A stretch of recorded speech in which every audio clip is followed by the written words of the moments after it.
was an awful grand final, and it would have been better Collingwood being in it. Thank you, I agree. Someone who thinks the NBL grand final is going to be even better, and it is a low bar, let's face it. Basketball legend and part owner of the Sydney Kings, Andrew Bogut joins us. Big fella.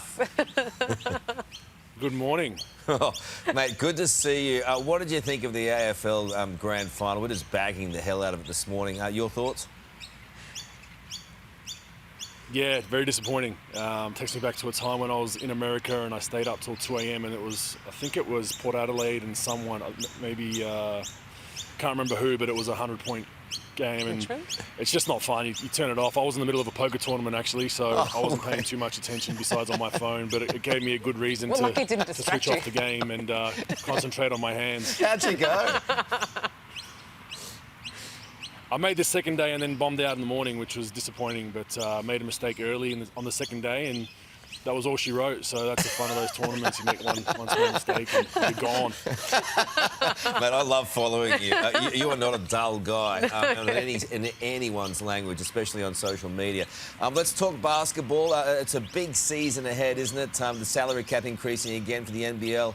How do you think that's going to play its part in the game?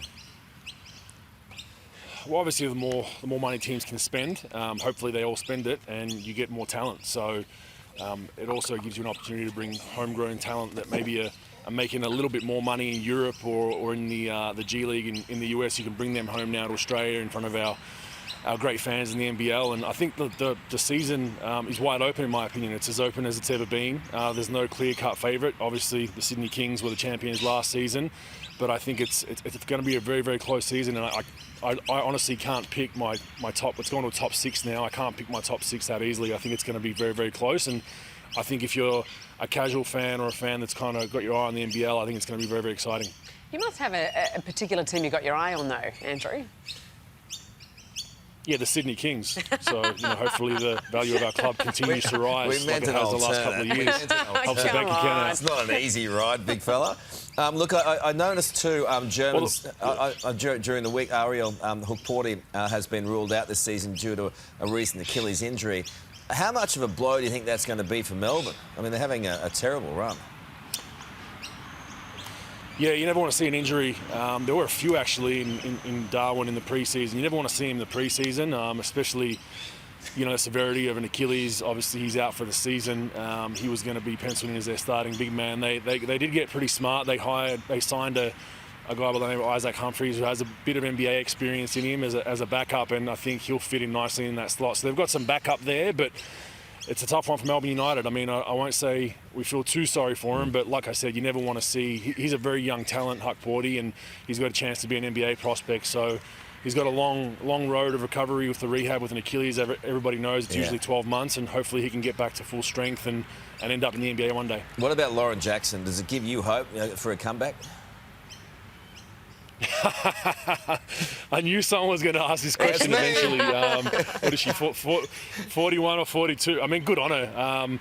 I enjoy being able to wake up and walk to the bathroom and brush my teeth without having a few swear words under my breath every morning, Carl. So I probably won't be back because of that, and I enjoy spending time. I can actually go on the trampoline with the kids, which might seem like a small feat to some, but for me, in the middle of a season was something I couldn't do, so I'm enjoying retirement. I do miss it. I get the itch. I have. Funnily enough, I went to the Sydney Kings camp the first week of training camp and participated in the first day stupidly, and then couldn't walk for the rest of the week. So I learned my lesson the hard way. You said probably. Yeah. That's so interesting. You might get a call up back to the US, big fella, huh? No, I'll leave that for hopefully Aaron Baines. But no, I'm definitely the kids are in school now. They're settled, so the States are kind of crossed off my list. You're a legend, mate. I know you're catching up with Dan Andrews a little bit later in the day. Hope you enjoy the lunch, and we'll see you soon. Yeah, I wonder why he wasn't at the grand final, Carl. Why wasn't he at the grand final if he was so popular? 100,000 boos might have hurt the ears, I reckon. That's good, all right.